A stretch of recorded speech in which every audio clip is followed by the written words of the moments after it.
Hey there folks, and welcome to the next 155 mile per hour Cup Tryouts. In this tryouts I'm doing the Daihatsu Copen 2002 if it had the RX-7 motor.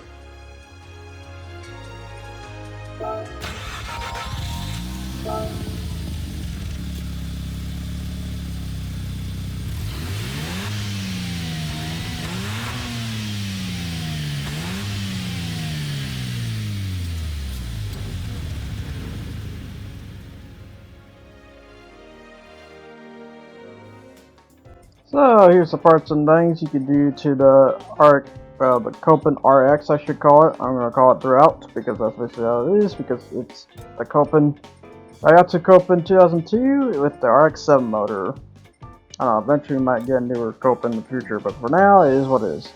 But yeah, with the RX-7 motor you get 2 rotors, and with the horsepower I lowered it down to 203 horsepower because that's all it needs. Compared to, I think normally it's the 276, because this is the new RX-7 motor. This is not the Anthony RX-7, this is the RX-7 Spirit, or RX-7 Spirit R motor, for where it's based. But I would say, overall, not bad. If anything, yeah, I had to detune this, so no engine parts, just what it is.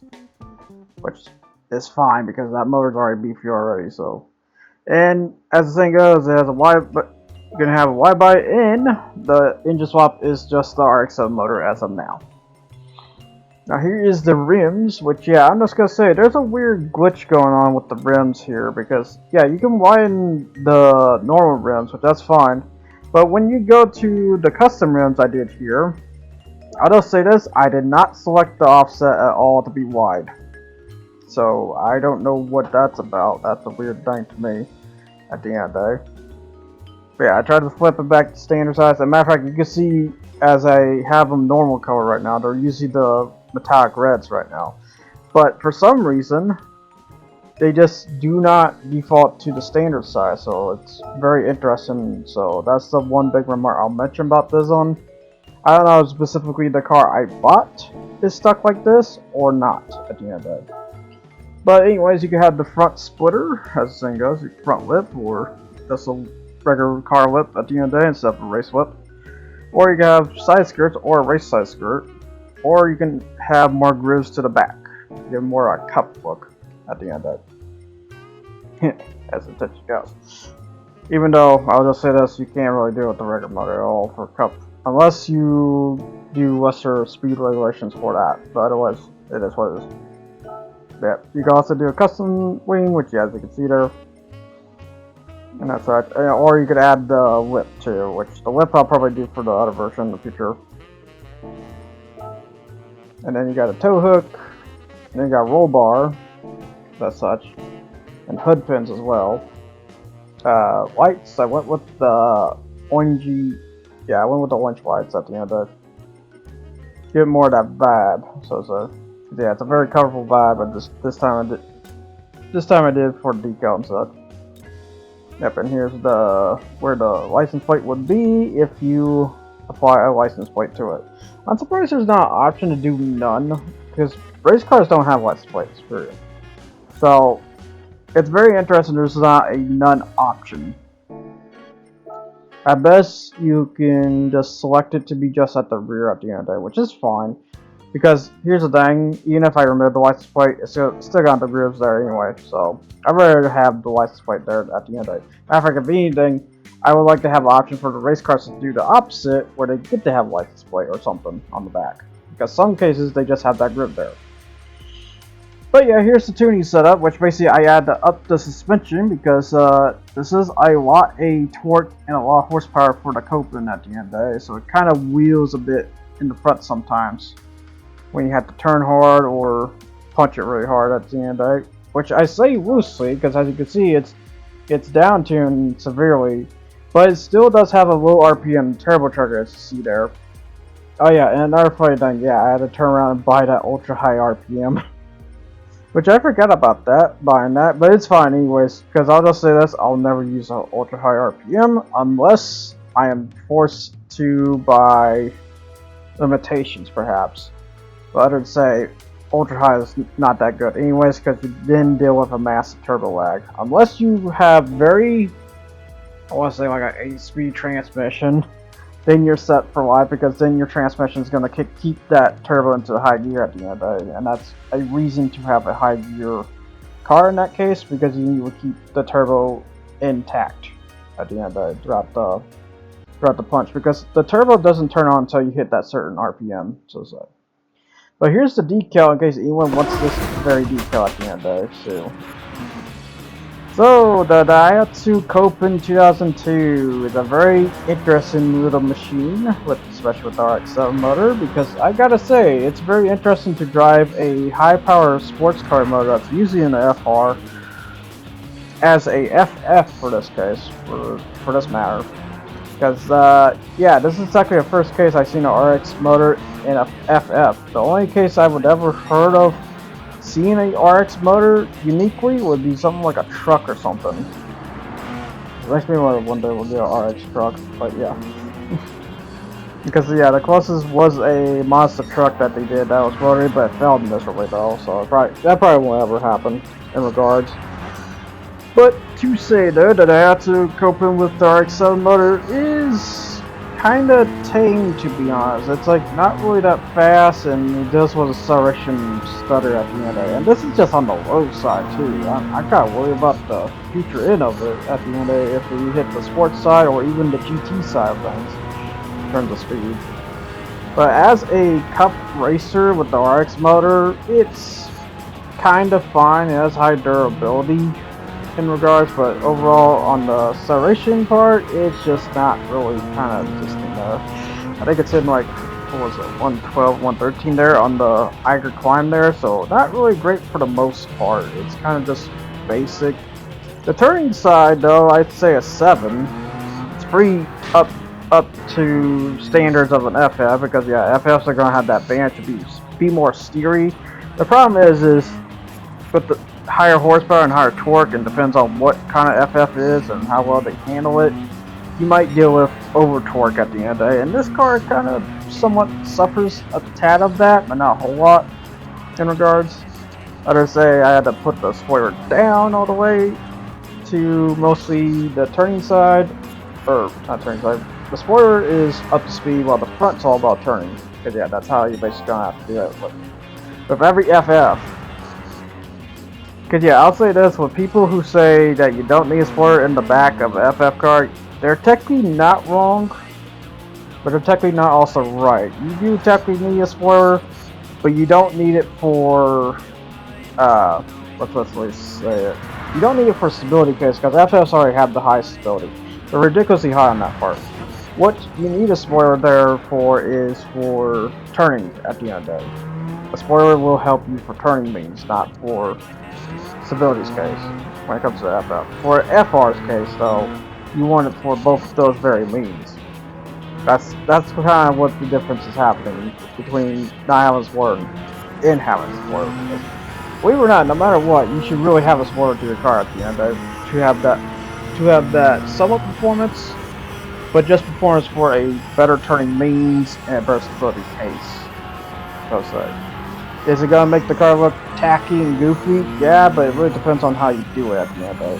And not only that, you don't need a crazy, wing style spoiler. You just need a flap top, or a flap at least, a dragster flap at least, to give some alleviation to the car. Either give it more turning vibe or give it more speed vibe. It really depends on the choice how you select. So yeah, we're hitting about a minute 10.296 here. Which, after looking at the times there, it is not even beating the Cappuccino RX as we speak. So that's not a great sign to see. However, with the 110.014 there, then it now does. But I will note that Cappuccino RX time is an old time, so we'll have to see what the new revamped times when I get around to that. I will say I have another one cooking here eventually, but for the time being, of course, it would be the Copen. And you can probably guess who's going to be the first car for that time. Because we're bringing back the Volkswagen Scirocco R, and the next one, but not entirely this next one, but the next one after the, what is it exactly? Yeah, the Lexus RCF, that's right. Lexus RCF is next. But then after that one, it'll be the Volkswagen Scirocco. Aw, very cool. But yeah, as the saying goes though, the Copen Rx with the acceleration is not bad, and like 113, so I kind of say like a 6 out of 10 for the most part, and then like I said, turning a 7, it's actually not that bad overall, I must say. Yeah, this is pretty much just an okay, decent car with the RX build at the end of the day. I kind of wonder if it would be better as a sports, but I have to see on that. And then especially when I'm already seeing a torque issue, I don't know. I really don't know on that matter. Might be a bit on the tough side on that. But in terms of stability, when we come to the game second here, because the game second is the balance track of the test, so to say. And as saying it goes, going around 2 laps of this to show. The Copen Rx is very stabilized at the most part. I have like technically no issues besides the over torque every now and then. Otherwise, a pretty perfect car in terms of the control factors, so to say. There's like not much of a problem I can kind of think of even with this tuning setup in mind. Overall. I guess the other thing to mention, if I had to choose between what car to have for the RX motor, oh, immediately the Cappuccino. There's like no ifs or buts. The Cappuccino I still think is just better overall, so the Copen's just gonna have to find a different kind of motor to really accelerate it for. And if I have any choice in the future, if there's like any other motor to pick, I would say pick the MR2. Because if I recall, the MR2 has low torque. If you really want a low torque kind of motor, you don't want a high torque motor when it comes to FFs. So aiming for that lower torque would probably be the better case, which I think the MR2 would probably be that case for that serve then. There, you can shove a Truno in this. It'd be kind of weird, but that might work. It might. Or, if you really want to be that crazy, why not just shove a Yaris in this? This is technically a Toyota, because reminder that Daihatsu is owned by Toyota. So it makes me wonder if they could turn around. Probably add the GR Yaris motor in this, which makes me wonder how crazy that would be. In regards. My only problem, if they do the Yaris though, I feel like that's gonna be a high torque build on that one. It's gonna be as crazy as the Honda Civics in terms of potentially bad, but then again, it might be okay. So. Very hard to say. I'm just really, overall, I'm really surprised out of all the choices for engine swaps, they just decided to go with the RX motor. But then again, the RX motor can fit into a lot of tiny cars at the end of the day, because as the thing goes, the RX-7 motor is a small motor. It's not a, that's like the best part when it comes to a Mazda RX-7 motor, is that it's a small motor. It's not really huge. It's like, heck, I think it's like a 1000cc motor, so that's the perfect part about rotary. Because I think each rotor is like 500cc if I recall, or something like that, in terms of size. Which, just to make sure, I decided to go look at, and I was pretty close on that. It's not 500cc though. 654cc, so this has technically a 1.3 size motor in this car at the end of it, which, gotta admit, I think there's just one caveat to it. It might make the car a bit more front heavy, so that might explain the torque issue. But yeah, overall I don't think that's not a bad thing. It's not that huge, and reminder that the RX-7 is not really a torque savvy kind of motor, as you don't see in truck examples to this day. But now on to the best lap here, which we did a 134.612 as of right now. In terms of times, it's got a beat. Funny enough, it's the Cappuccino RX in a minute 34.172. Can it beat the Cappuccino RX? And when I say that, I mean the old time again. Until I make a new time for that case. But yeah, and like I said, I do love the vinyl I did, because I just decided, you know what, we go with the dark blue, give it some splashes, and there we go, there's your cup car. Because that's usually how a cup car would go sometimes. I feel like I should have done more. I feel like I should probably add a double layer splash to it, not a single layer splash, because yeah, that is very simple what I did. I gotta admit, for the most part. But yeah, overall though, The Daihatsu Copen Rx, technically not a bad car, but it has some, it's very just tame for the most part. It's not really like in the high grounds, it's just in the standard of grounds at the end of it. In terms of my balancing regulations I've done to it at the end of it. As a reminder, each car has to hit 125 miles per hour on the brand hatch before breaking in. If it hits over, then I have to readjust that. And also the max gear will be 155, except for some special cars in mine. Yeah, we're hitting 134.468. Yeah, sadly, not good enough to beat the Captain RX. However, now onto the newer times, that is the south counterclockwise of Tokyo Expressway. So we're at the docks, baby, as then goes. The Daihatsu Copen. But yeah, as the top speed, I gotta say, here's where it gets good, because the Daihatsu Copen's top speed is even higher than that of the C7 Corvette's grade 4, hitting about 147 miles per hour on one of these straightaways here. You'll see eventually, but right now we're hitting 142, which that's pretty good just there alone. I think the C7 hit like 140 miles per hour if I recall. And now to swing around the docks here, which yeah, I love this section here. This is such a good section of the track. Because not only did they have one gun style, they also did a dock style too, just to add a bit more Japanese flair to it. Which is not surprised, that's usually how Japan goes over there. Because yeah, you got that, and they need to do another track in the future. It's a mountain climb track, because Japan's known for mountain climbs, toge tracks, you name it. And shockingly, Gran Turismo is missing out on that big time, I gotta say.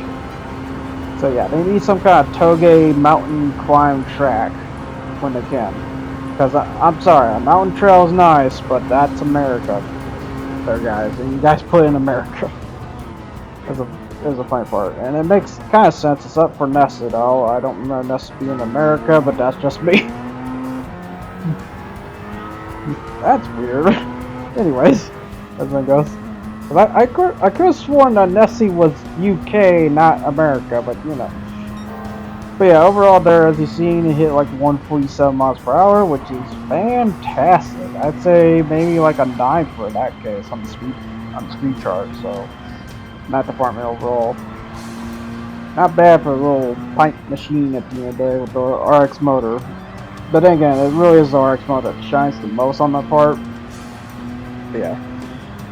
That's one lap at Tokyo Expressway, so now on to the best lap once we cross the line here for the first lap.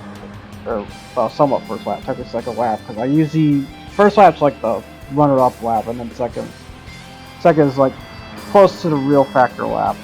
Yeah, we had 2:15.67 there, but then we did 2:14.149. Okay, we're almost there hitting 2:13 at the end of the day. Which it's got to beat the Jimmy Sierra R, which Jimmy Sierra R did the 2:13.928. Can it do faster than the Jimmy Sierra R? I'll just say on that coin flip, 4060. The thing goes. Yeah, we're in like 143 though on the straightaway and going around the docks here. But yeah, as the saying goes, when it comes to the best laps, I make sure to try to make it more the drive camera so you can see how I swing the car at the end of the day. As much as I would want to do target cinematic, I just also kind of want to show people like how you technically just, drive around this track at the end of the day pretty good. And this is kind of just how you do it, for the most part. I will say I'm not the best kind of driver, but I try to swing it as much as I can.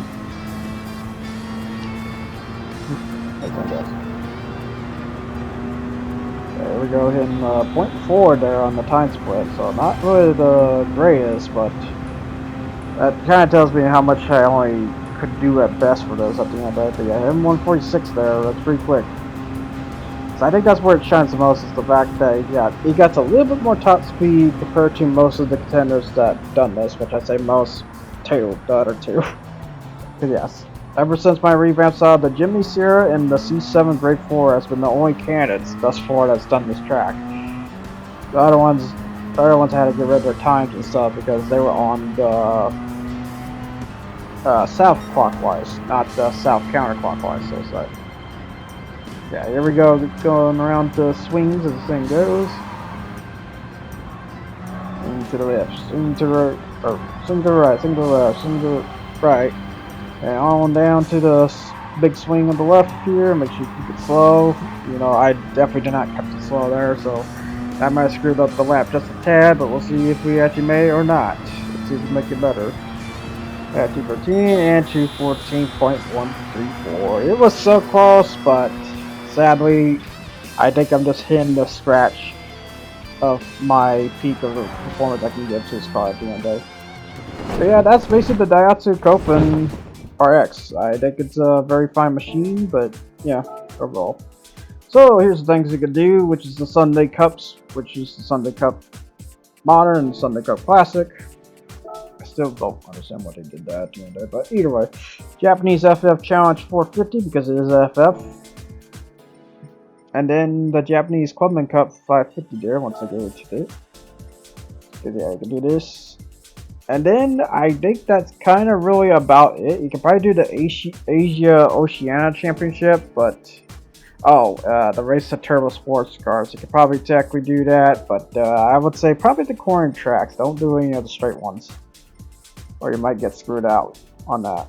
But there might be a chance. I mean, then again, if you slap on racing mediums for that, that might work too. But yeah, I think that's basically how it's gonna be for the Copen Daihatsu at the end. Overall, not a bad machine, but with its PP so low, there's a detriment of what events it could technically do at this kind of performance. I don't know if I punch it into sports and hires, it could definitely probably do better performances than that at the end of the day. But now we are going to Alsace at the test course. We are going to do 29 laps with 9 times fuel and 12 times tire wear, of course. And I am racing against what looks like a bunch of old supercars, sports cars, you name it, at the end there with the Copen Daihatsu. Because apparently the Daihatsu Copen with the race hard tires is that good against these kind of type of opponents at the end there, which is hard to believe and kind of surprising, but then also not surprising because remember the big factor when it comes to K cars, your fuel is kind of non-existent, so that's going to be the saving factor when it comes to this car in general. Now, speaking of the fuel, I think it's going to be hard to say because technically I haven't really tested the fuel and tires on this one, but if I have to say, I think if I have any idea what to say for the Copen in general, I think for the most part the fuel will have to be pretty high for the most part. It'll have to hit, like, I'm thinking about 2/3 because here's the thing, kind of a bit of a slow car when it came to the Eiger Nordland, and that's usually an indicator that you either have a high fuel car or just a terrible car at the end of the day. So for that, I would consider that good. While being an FF, you definitely know it's going to be a bit turn heavy, but it's also a K car too, so being very light. My theory would be like maybe I would say a little bit more than a quarter. I would say for the most part, probably a third. Yeah, probably a third for the most part. I would say when it comes to the Copen in general. So hopefully I'm right about that, but otherwise that's like the best thing I could kind of give for you in terms of info. The best indication I can safely say is just check this race at the end of the day. Like check, let's see, technically 28:31 within this race here because that's basically the halfway point before I transition to the other 6 minutes of the race. Because as the saying goes, I do the first 6 minutes and then I do the last 6 minutes. So there's your kind of clue there, but I will say that was like 9 laps in for the most part, I think, or 8 laps in, I think right there what I showed. And I gotta say, for the fuel wise, it's pretty good for that part. Well, the tires is a bit bad. So overall, I kind of have to say, I think I'm pretty much right about that. If not, maybe at the quarter mark, because it is an FF after all. And FFs do get a little bit more damaging on the front tires because it's not only a touring tire, it's also a power tire. It's like 2 things you don't want to mix together as the thing goes, especially during the higher end sides.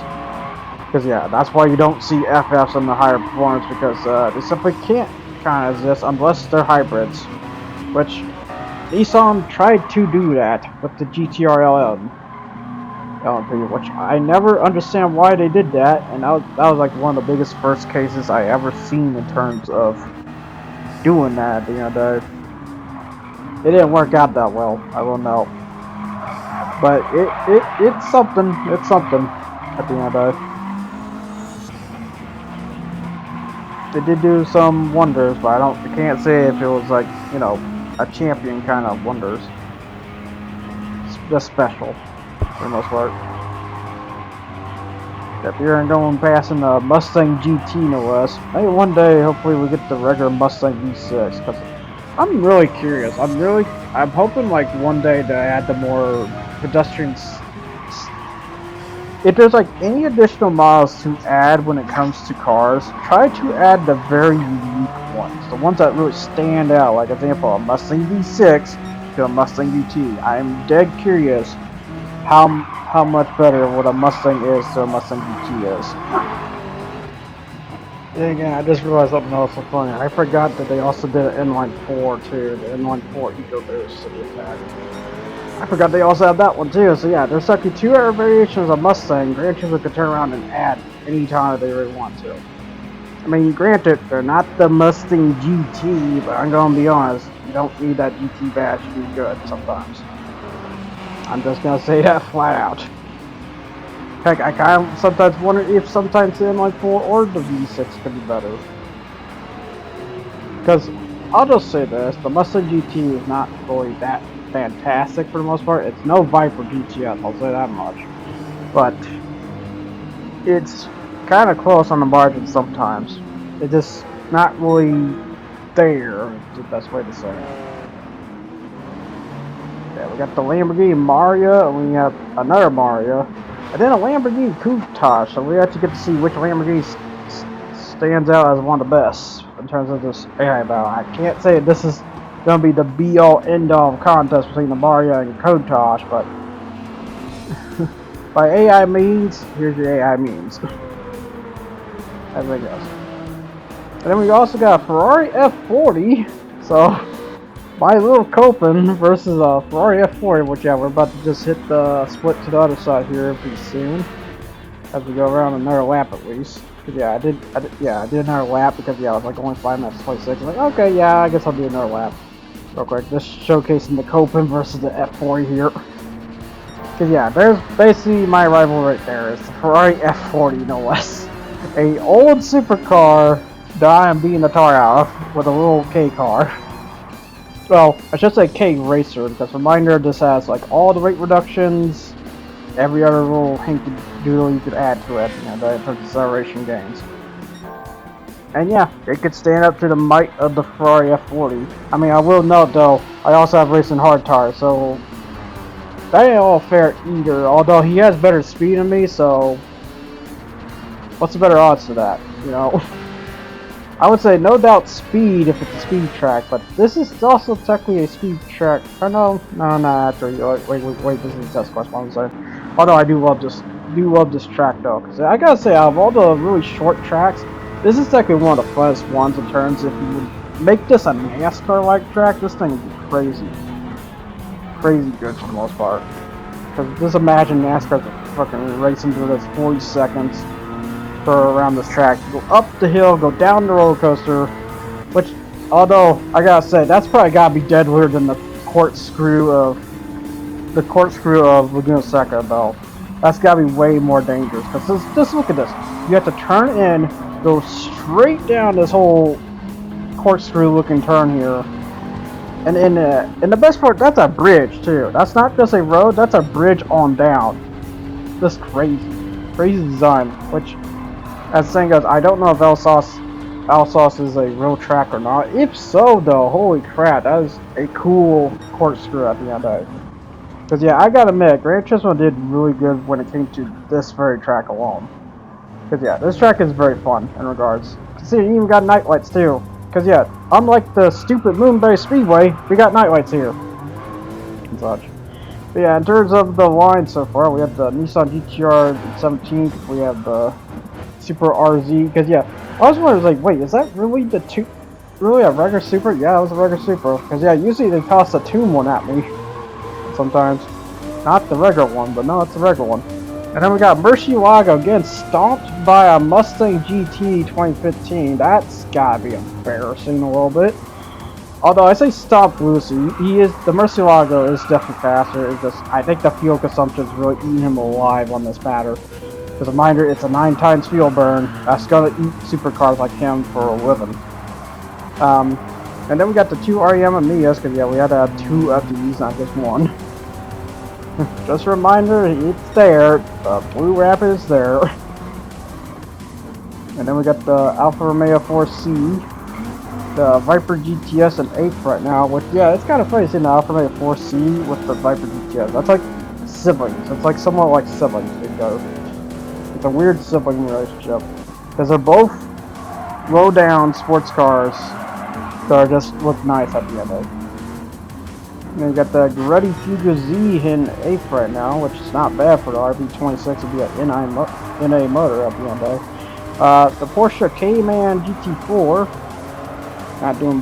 not bad for a GT4 spec based Cayman, in 6th place right now. You got the Lamborghini Mario going in for 5th right now, but probably going to sink back now as we speak. Got the Lamborghini Countach and Mario going at each other. But yeah, the Countach is the LP400 one, not the anniversary. Which I was hoping maybe the anniversary one, but no, it didn't show up. So instead, the LP400. And then the Ferrari F40 giving chase to me at the end of the day, while I'm just walking the dogs as we speak. Basically. Don't mind me, I'm just walking the dogs. And then we got the Subaru WRX Grey B road car. This is a very weird. These are like one of the very weird models, which I'm just gonna say in advance, they're usually not that good. So in case you ever wonder about those, if those grade 3 or grade 4 are good or not, they're really not. They're too heavy, and you can't weight reduction them. So you're gonna suffer big time when you drive those at the end of the day. And you would think they have the same weight amount as the grade 3s. No, they only have that. They're heavier in regards. It's like they basically took the stock car, just slapped a big old race model, race body over it, and called it good. That's kind of what it feels like. But I will say, I think the motor is tuned to the very spec they raced on. But yeah, at the end of the day, it's not really that great. Now we got the Lamborghini Mario and the Countach still going at it. They're putting in yet. Doesn't look like it. They're still going strong, and the Viper's going in though. Goodbye, Viper. So you see the fur back. We got the Grey Fuga Z in 5th right now. The REM hit 6th, and the other REM hit 7th. Got the Daihatsu Copen going for 1st, baby. Yeah. Not like I was gonna win anyways.